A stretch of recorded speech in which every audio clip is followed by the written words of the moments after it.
The 13th day. They called it Project Nocturne, a classified Soviet experiment buried deep beneath the Ural Mountains in 1947. The goal: test a gas compound that could eliminate the need for sleeping humans. 5 political prisoners were chosen, promised freedom if they endured 30 days without rest. They were locked in a sealed chamber with food, water, and constant exposure to the gas. Cameras watched, microphones recorded, scientists observed. For the first 3 days, the subjects were calm. They talked, read, and shared stories. By day 5, their speech grew erratic. They whispered to themselves, stared at the walls, and began packing in perfect synchrony. On day 7, one man screamed for hours, his voice raw, his throat bleeding, until he collapsed. The others didn't react. They just stared at him, smiling. By day 10, the microphones picked up something strange.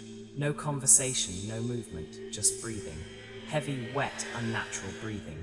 When the scientists tried to communicate, the subjects responded in unison. We no longer want to be freed.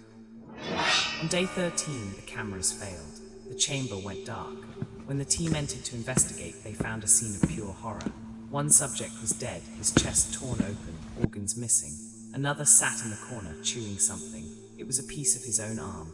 The walls were smeared with blood and symbols no one could decipher. The remaining 3 were still alive, but barely human. Their eyes were black, their skin pale and stretched. They had torn off their fingernails, peeled back their lips, and mutilated themselves in ways that defied logic.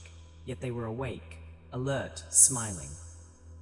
When the lead scientist demanded to know what they were, one whispered, "We are what you locked away when sleep begins.